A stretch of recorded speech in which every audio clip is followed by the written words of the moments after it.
कुत्सितवाद, वाचो वेगम, वाणी के वेग को शासन में लीजिए, और मनशा, मनोवेगम, मन का वेग आता है। ये देखूं, ये भोगूं, आदि आदि संकल्प विकल्प, इसके वेग को सह जाओ। कुछ नहीं बोलना, सहने का मतलब होता है कुछ नहीं बोलना। मन कह रहा मुझे ऐसा करना है, मुझे ऐसा करना है, मुझे ऐसा, कुछ नहीं बोलना। कुछ भी उसकी जलन जो हो रही है किसी से नहीं कहना, शांत गंभीर, खत्म। पर उपासक क्या करता है, जो कच्चा उपासक है, नहीं नहीं अब मेरे मन में आ रही, मेरे मन में जलन हो रही, मुझे ऐसा करना है, मुझे ऐसा नहीं। शांत, न बोलना है जो मन में आ रहा है, ना उसकी जलन पर ध्यान देना है, अपने मंत्र नाम उपासना कर्तव्य में लगे रहो, शांत हो जाएगा। इसके शांत करने की युक्ति है, इसे मतलब मत रखो। जैसे एक पागल आदमी रोड में खड़े तुम्हारे ऊपर कंकड़ फेंके, थूके, गाली दे, तो अपने लोग क्षमा भाव से कि वो पागल है, ऐसे मन भी पागल है, इसके निर्णय पे ना हो। ये क्षण क्षण में बदल, इसको भजन से मतलब नहीं है, इसको क्षण क्षण में नवीन नवीन प्रपंच चाहिए। ये मनशा वेगम, मनोवेगम, इसका स्वरूप यही है, यही बंधन और मोक्ष का कारण है। ये क्षण क्षण में प्रपंच चाहता है। 5 ज्ञानेंद्रियों के द्वारा ये जाल रचा करता है जीव को फंसाने का। जहां हो, जैसी परिस्थिति में हो, बहुत अच्छी परिस्थिति भगवान ने दी, उसी परिस्थिति में भजन कर ले जाओ। परिस्थिति बदलने की जरूरत नहीं है, भजन करने की जरूरत है। भजन कर ले गए तो स्थिति बदल जाएगी, परिस्थिति नहीं। परिस्थितियां कहीं भी अनुकूल नहीं होती, स्थिति अनुकूल बनाई जाती है भजन के द्वारा। स्थिति जीवन में कभी कोई परिस्थिति ही ऐसी नहीं रही जिसमें भजन किया जा सके। जीवन में पूरे, अगर पूरे जीवन के तारतम्य को देखते हैं तो एक कष्ट की वेदी पर स्वाहा ही स्वाहा होता रहा है। जीवन की आहुति केवल कष्ट पर, और आज भी कष्ट ही कष्ट। फिर आप सोचोगे सुख किसे कहते हैं? ऐसे कांटों वाले पेड़ पर ऐसा सुगंधित फूल खिलता है कि जिससे परमात्मा मुग्ध हो जाता है। जीवात्मा नहीं, परमात्मा मुग्ध हो जाता है। वो ये मार्ग है। उस सुमन को लेकर वो अपने श्रृंगार में लगा लेते हैं। सुमन, सुंदर मन, ये कांटों पे खिलता है। जैसे गुलाब का फूल कांटों पे नहीं खिलता, हाँ ये कांटे हैं। हर द्वंद की पीड़ा को सहता हुआ जब उपासक आगे बढ़ता है तब सुमन खिलता है। उस सुमन को प्रियाजू अपने केश पास पे धारण करती है। उस सुमन को प्रियाजू अपने कर कमल में लेती है। अगर आप सहना नहीं सीखे, मांगे बनी रही हृदय की, ऐसा हो तो भजन हो सकता है, ऐसा हो तो भजन, तो लिख लो आप। मन बहुत चंचल है, इसको हर समय नवम नवम नवम, जहां जैसी परिस्थिति उसी में भजन करके निकल चलो। गृहस्थ में हो, विरक्त में हो, गांव में हो, शहर में हो, जहां जैसी परिस्थिति, परिस्थिति बदलने की कोशिश मत करो, स्थिति बदलने की कोशिश करो। जिनको लगता है परिस्थिति बदल जाएगी तो भजन होने लगेगा, नहीं। भजन होने लगेगा तो किसी भी परिस्थिति में भजन होने लगेगा। भजन नहीं तो किसी भी परिस्थिति में नहीं होगा, पक्का समझ लीजिए। इसलिए मनोवेगम, ये जो मन का वेग आ रहा है, इसको आप सहना सीखो। तो प्रियाजू पर भरोसा रखो। उनको जैसी परिस्थिति देनी होगी दे देंगे ना, भरोसा रखो। अगर मांग मुख से निकाल दी तो अधूरापन साबित हो जाएगा कि हमको ये खाना पीना, ये हमको पहनना, ये ऐसी परिस्थिति, ये ऐसी छोड़ दो। जोई जोई प्यारो करे सोई मोहि भावे। शांत हो जाओ, मन के वेग को सह जाओ। क्रोध वेगम, महाप्रभु कह रहे कुत्सितवाद विकार ही। समस्त विकारों में प्रधान विकार होता है काम। काम से ही क्रोध का प्रादुर्भाव होता है। क्रोध एक वृत्ति है जो आने जाने वाली, स्थायी कोई नहीं है। जिस समय आपके अंदर क्रोध आए इस समय मौन होकर हट जाइए, वहां से तुरंत जाकर थोड़ा ठंडा पानी पिए, प्रभु के चरणारविंद की तरफ अपनी वृत्ति को ले जाने की कोशिश कीजिए। उस व्यक्ति से चिंतन हटाइए जिससे क्रोध आ रहा है, उस व्यक्ति की उस क्रिया से चिंतन हटाइए जिससे क्रोध आ रहा है, हट जाइए। ये क्रोध का वेग अगर आता रहा तो भजन करने पर भी अनुभव नहीं हो पाएगा। एक बार अच्छे से क्रोध आ जाए, अंदर हृदय जल जाए, तो 1 महीने भजन के प्रभाव को रोक देता है पूज्य बाबा के उसमें। फिर आप अगर 12 बार साल में आ गया तो क्या अनुभव में आ गया। इसीलिए 20-20, 50-50 वर्ष हो रहे हैं, कुछ अनुभव में नहीं आ रहा। बहुत सावधान। क्रोध हमारा नाश करता है, किसी और का नहीं। हमारे भजन का, हमारे हृदय के आनंद का, हमारी वृत्ति का बड़ा हल्का स्वरूप हो जाता है क्रोधी पुरुष का। इसलिए क्रोध को सहना है, उसके वेग को सहना है। वाणी के वेग, मन के वेग और क्रोध के। अगर क्रोध के वेग को सह गए तो अगला हिंसा का वेग, वो अपने आप सह जाओगे, क्योंकि क्रोध से ही हिंसा होती है। हिंसा का वेग, वाणी के द्वारा बहुत हिंसा होती है। ऐसे कठोर वचन बोल दिए जाते हैं जो हृदय को चुभते रहते हैं। बाहर का डंडा लगा है, पिटाई हुई तो 2-4 दिन में ठीक हो जाएगा, लेकिन हृदय में जब पिटाई की जाती है कठोर वचन के द्वारा, तो 10 साल बाद अगर दिखाई दे तो फिर ये वो बोला था, ऐसा बोला था, वो हृदय में घाव बना रहता है। वाणी का हिंसात्मक स्वरूप प्रायः क्रोधी जनों में ही पाया जाता है। अगर क्रोध वेग को सह गए तो वाणी के द्वारा हिंसा नहीं होगी, और मन के द्वारा मलिन हृदय में हिंसा का भाव होता है कि चलो हम वैष्णव में मारेंगे तो नहीं, पीटेंगे तो नहीं आपको, लेकिन भगवान तुम्हारा नाश करेंगे, भगवान बहुत जल्दी, ऐसा भाव मन में, ये भी हिंसा है। शरीर के द्वारा तो ना वाणी के द्वारा, ना मन के द्वारा, ना शरीर के द्वारा। क्यों? उसके हृदय में भगवान बैठे हैं, हमको उनको रिझाना है, हमें निर्दोष होकर भगवत प्राप्ति करनी है। ये हजारों दोषों की पंक्तियां यहां हैं। कोई कह दे हम निर्दोष हैं, हमें लगता है कि यही सबसे बड़ा दोष है। नहीं तो अंदर देखा जाए ना, तो क्रम क्रम से धीरे धीरे निर्दोष हुआ जा रहा है प्रभु की कृपा से। कोई जन्म से निर्दोष नहीं होता, वो तो अवतार होते हैं भगवान के।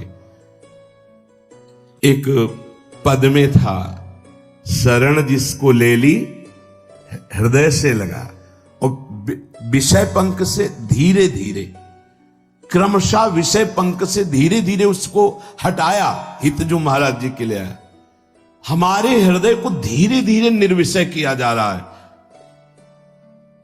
और सहत सहत बाढ़े भगत ग्रहतन गुरु हितगार, इन दोनों का मिलान कर धीरे धीरे सहाते सहाते हमें निर्विषय किया जा रहा है। आचार्य चरण, इष्ट देव, गुरुदेव कर रहे हैं, हमको राजी रहना है। जैसी परिस्थिति है, जैसी भी हमें गुरुदेव रख रहे हैं, इष्ट देव रख रहे हैं, हमें राजी रहना है। इससे क्या होगा कि हमारे अंदर क्रोध नहीं आएगा, गुस्सा नहीं आएगा। नहीं, ये इतना बेईमान मन है कि इष्ट देव पे भी गुस्सा कर सकता है, ये आचार्य पे भी गुस्सा कर सकता है, ये परम कृपालु गुरुदेव पर भी गुस्सा कर सकता है। क्रोध वेग सह गए तो वाणी और मन और शरीर के द्वारा जो हिंसा का वेग है उससे बच जाएंगे। ठीक है ना? उदर वेगम, उदर वेग भूख। आप लोगों को तो हमें लगता है कि इस वेग को सहना ही नहीं पड़ता। ये जो विरक्त गंगा किनारे घूमने वाले हैं, इनको ज्यादा इस वेग को सहना पड़ता था, क्योंकि प्रायः कभी ऐसे शाम के समय पहुंचना होता, जब आप गंगा किनारे नहीं रुक सकते तो आश्रम, अब वहां पूछ लिया तो पूछ लिया, नहीं पूछ लिया तो राधे श्याम पड़े। अगर कोई मंदिर मिल गया तो हम आश्रम आदि कोई खोजना ही नहीं, गांव में तो जाना ही नहीं है, क्योंकि नवीन अवस्था में कभी गांव में भिक्षा भी नहीं मांगी। आकाशवृत्ति का ही आश्रय लिया, जो शास्त्र सम्मत। गांव में कभी पूरे जीवन में किसी गांव में किसी एक रात्रि किसी घर में कभी सोए नहीं। गांव के किनारे मंदिर मिला या कोई आश्रम संत जनों का, वहां भूख के वेग को जो सह जाए तो भजन में बहुत रुचि हो जाती, क्योंकि भजन से चित्त हटेगा तो भूख व्याकुल करेगी, और उसकी व्याकुलता से बचना है तो भजन में लगना पड़ेगा। और आपको सच्ची कहते हैं कि कई कई दिन भोजन न मिलने पर भी शरीर में गंगा जल के कारण कभी कमी महसूस नहीं हुई। जो दूध में पावर है उससे अधिक सामग्री गंगा जल में है। अब वो बहुत से ऐसे नगरों के समीप से गंगा मैया निकली जहां से बड़ी बड़ी फैक्ट्रियों का, तो नहीं, बहुत सुंदर गंगा जल, वो तो सुंदर है ही, था, है, रहेगा। अपने लोग बड़े बड़े ऐसे नाले ऐसे जिससे वो भाव तो है पर वस्तु तत्व तो है, पर जो दृश्य है वो अब गड़बड़ हो रहा है। ऐसे यही बड़ा नाला गिर रहा है सामने जाके, अब वहां ऐसे रज लेके ऐसे लगाओ तो दुर्गंध युक्त निकलेगी, क्योंकि वो ऐसे देखो तो ऐसे पदार्थ बहते नजर आ रहे कि अब ये दुर्भाग्य ही है समय का कि परम पावन गंगा यमुना जैसी नदियां जहां स्नान आचमन और भरपेट जल पीकर परम पवित्र और भगवदानंद में डूबा जाता था, वो भी सौभाग्य छिन रहा है। तो अगर सब सुविधा है तो भी हफ्ते 10 दिन में एक बार इस वेग को सहना तो सीखे। कस के भूख लगे और आज नहीं पाऊंगा, एक दिन किसी व्रत का अनुष्ठान करने के लिए हम नहीं कह रहे, लेकिन इस वेग का आनंद तो लीजिए ना कभी। एक टाइम का छोड़ दीजिए, एक दिन के हफ्ते में सुबह थोड़ा ले लिया, बस अगले सुबह लेंगे तो आपकी दिनचर्या नहीं बाधित होगी। आपको तो मिल रहा है ना, मिल ही नहीं रहा। जो उदर वेग है, भूख में भजन का एक तार जुड़ता है, ये देखा है। क्योंकि ना तो नींद आएगी और ना कहीं और कोई प्रपंच की गुंजाइश है, क्योंकि उदर वेग जब भूख से व्याकुल जी होता है तो बचने के लिए एक ही उपाय है, केवल भगवत चिंतन। हटो उसके चिंतन से। ये पूर्व के संतों ने बहुत कष्ट पूर्वक भजन करके जो लाभ प्राप्त किया है वो आप लोगों को सहज में मिल। कभी कभी अपने को इससे परिपक्व करना चाहिए। जैसे शास्त्रीय पद्धति में महीना में 2 तो व्रत है ही है, 15 दिन में एक एकादशी, 15 दिन में एक एकादशी। वो इसीलिए रखा गया है सार्वजनिक रूप से कि उस संयम को ना कर पाए तो 15 दिन में एक दिन संयम पूर्वक पवित्र भजन। अपने लोग जानबूझकर हफ्ते में एक टाइम छोड़ दें या एक दिन कभी ऐसे, तो उदर वेग को सहते हुए भजन। उदर वेग देख लो, उदर वेग को सहने के लिए तो अगला जो बात कह रहे हैं वो अपने आप सह जाओगे। जैसे क्रोध वेग को सह गए तो हिंसा वेग पर आप शासन कर लेंगे, ऐसे उदर वेग को सह गए तो उपस्थ वेग को सह जाएंगे। उपस्थ वेग कहते हैं जनेन्द्री के कामोपभोग को। जब पेट में भरपेट भोजन ही नहीं है ना तो और कुछ चिंतन ही नहीं रहा। यौवन अवस्था जवानी ऐसे भगवान ने काटी है कि याद ही नहीं रहा कि संसार का कोई सुख होता है। भाई एक लक्ष्य ब्रह्माकार वृत्ति कैसे कैसे तत्वबोध हो, बस कठिन से कठिन जहां वैराग्य की भूमिका वहां कूद जाना, उसी में स्थिति में आने की कोशिश करना, देह राग का त्याग करना, ये युद्ध चल रहा था। बड़ी कृपा है। उपस्थ वेग, इसका जनेन्द्री का वेग आता है।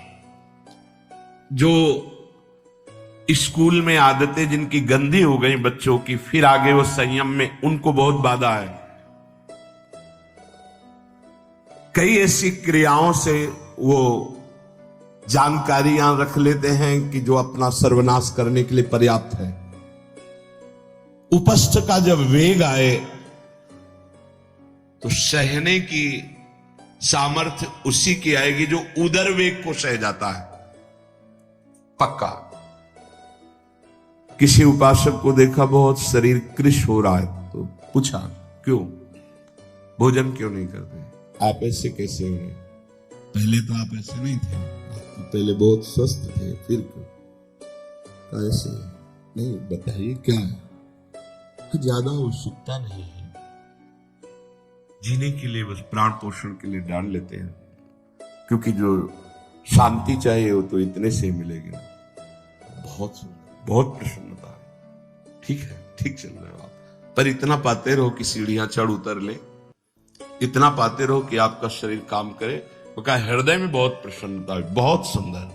संयम में अपने आप को ले आना ये महात्मा का लक्षण होता है, चाहे स्त्री शरीर हो चाहे पुरुष शरीर हो। धन्याति धन्य।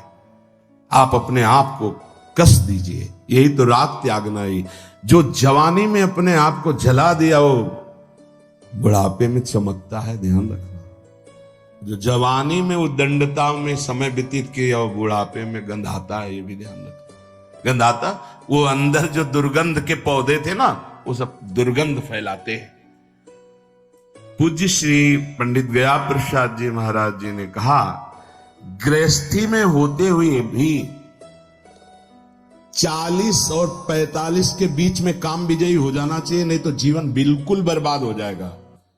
जो कुछ गृहस्थ धर्म की सेवा है 40-45 के बीच तक हो जाए, मतलब 20 से 25 से ब्याह हुआ आपका, 40-45 तक लड़का बच्चा, इसके बाद अखंड ब्रह्मचर्य धारण कर लो।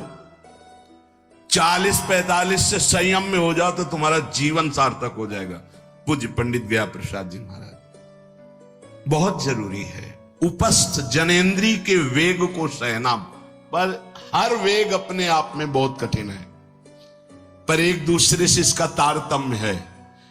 यदि उदर वेग रसेंद्री को आप शासन में ले लिए तो जनेन्द्री को आप शासन में ले लेंगे, और अगर रसेंद्री को शासन में ले लिया तो जनेन्द्री को शासन में ले सके असंभव, पक्का।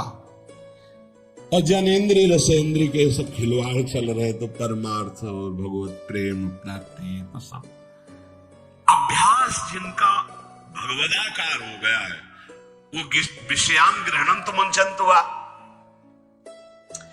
जब इंद्रियों पर शासन बाबा ने अपने किया तो 24 घंटे में एक कवल पाते थे, एक कवल। आश्चर्य होता है।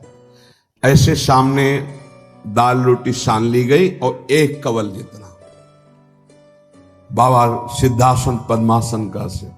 और जब भगवदानंद ब्रह्मानंद में 70 घरों में एक दिन में भिक्षा में जाते थे, एक दिन भिक्षा। अब वहां गए तो एक कवल तो पाया ना, तो 70 कवल हो गए। विषयान ग्रहणन तो मुंचंत हुआ, कोई फर्क नहीं। पर हम क्या होता है कि स्थिति होती नहीं तो सिद्धों की नकल करने लगते हैं। नहीं, पहले हम साधक हैं, पहले हमारी इन वेगों पर विजय प्राप्त करने की वृत्ति आनी चाहिए। वाणी का वेग, मन का वेग, क्रोध का वेग, हिंसा का वेग, उदर का वेग और जनेन्द्री का वेग, एतान वेगान सहते यस्तु विद्वान, वही शास्त्रों के रहस्य को। मन में हर समय गुस्सा, डर और चिंता का समाधान। आज के समय में गुस्सा, डर और चिंता जैसी समस्याएं आम हो गई हैं। हमारी व्यस्त जीवन शैली, अनिश्चितताएं और व्यक्तिगत समस्याएं अक्सर इन भावनाओं को जन्म देती हैं। हालांकि सही दृष्टिकोण और उपायों से इन समस्याओं को हल किया जा सकता है। यहाँ पर कुछ सरल लेकिन प्रभावी तरीके दिए जा रहे हैं जो आपके मन को शांत और स्थिर बनाने में मदद करें। 1. का अभ्यास करें। ध्यान एक प्राचीन तकनीक है जो मन को शांत करती है और नकारात्मक भावनाओं को नियंत्रित करती है। कैसे करें ध्यान? एक शांत स्थान चुनें और आरामदायक मुद्रा में बैठें। अपनी आंखें बंद करें और अपनी सांसों पर ध्यान केंद्रित करें। मन में आने वाले विचारों को स्वीकार करें, लेकिन उनसे चिपके न रहें। लाभ: गुस्सा और तनाव कम होता है, मन शांत और स्थिर रहता है, आत्मविश्वास बढ़ता है। डू सकारात्मक सोच विकसित करें। नकारात्मक सोच गुस्से और चिंता को बढ़ावा देती है। सकारात्मक सोच को अपनाने से मानसिक स्थिति में बड़ा सुधार हो सकता है। क्या करें?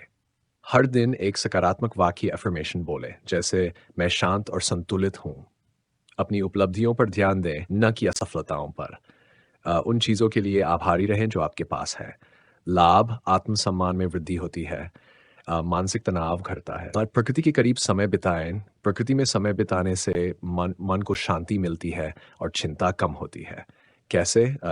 सुबह सुबह पार्क में टहलें, पेड़ों और फूलों को देखें और उनकी सुंदरता का आनंद लें। जमीन पर बैठकर गहरी सांस लें। लाभ मन की उथल पुथल कम होती है, मानसिक शांति बढ़ती है। वॉर अपनी भावनाओं को व्यक्त करें। गुस्सा और चिंता को भीतर दबाने से ये समस्याएं बढ़ सकती है। अपनी भावनाओं को सही तरीके से व्यक्त करना जरूरी है। क्या करें? किसी करीबी मित्र या परिवार के सदस्य से बात करें। अपनी भावनाओं को डायरी में लिखें। कला, संगीत या नृत्य के माध्यम से उन्हें व्यक्त करें। लाभ मानसिक भार कम होता है। समस्या का हल खोजने में मदद मिलती है। इंशन पायस शारीरिक व्यायाम करें। शारीरिक गतिविधि आपके शरीर में सकारात्मक ऊर्जा का संचार करती है और मन को तनाव मुक्त करती है। कैसे करें? योग और प्राणायाम का अभ्यास करें। रोजाना 30 मिनट तक तेज चले या दौड़ लगाएं। अपने पसंदीदा खेल में भाग लें। लाभ गुस्से और चिंता को कम करने वाले हार्मोन का स्राव होता है। ऊर्जा का स्तर बढ़ता है। सिस आहार और नींद पर ध्यान दें। गलत खान-पान और नींद की कमी से मानसिक समस्याएं बढ़ सकती हैं। ताजे फल और सब्जियां, नट्स और बीज, कैफीन और शक्कर का सेवन कम करें। नींद की आदतें, रोजाना 7-8 घंटे की नींद लें। सोने से पहले स्क्रीन टाइम को कम करें। सोने का समय निर्धारित करें। लाभ मानसिक स्थिरता बनी रहती है। शारीरिक और मानसिक ऊर्जा बनी रहती है। ज़ेफेड अपनी प्राथमिकताओं को समझें। कई बार हम अपने जीवन में अनावश्यक चीजों को महत्व देकर खुद को तनाव में डालते हैं। क्या करें? एक टू डू लिस्ट बनाएं।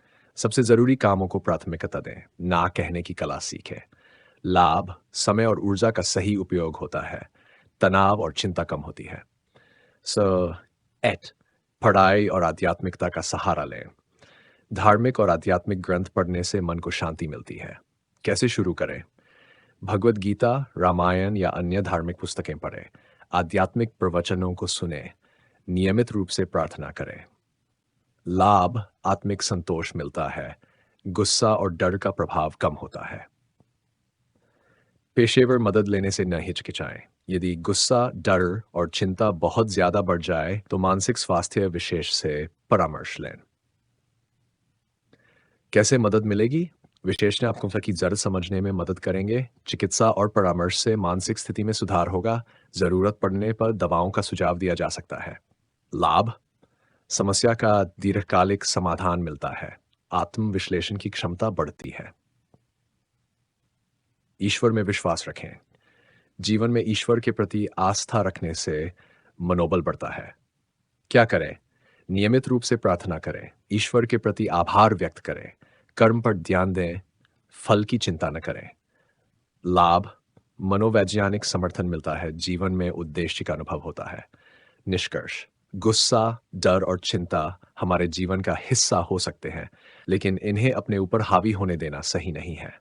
इन सरल उपायों को अपनाकर आप अपने जीवन में सकारात्मक बदलाव ला सकते हैं। अपने मन को शांत और स्थिर बनाए रखने के लिए हर दिन थोड़ा समय निकालें और इन उपायों को अपनी दिनचर्या में शामिल करें। याद रखें, सुखी और शांतिपूर्ण जीवन आपकी अपनी सोच और आदतों पर निर्भर करता है।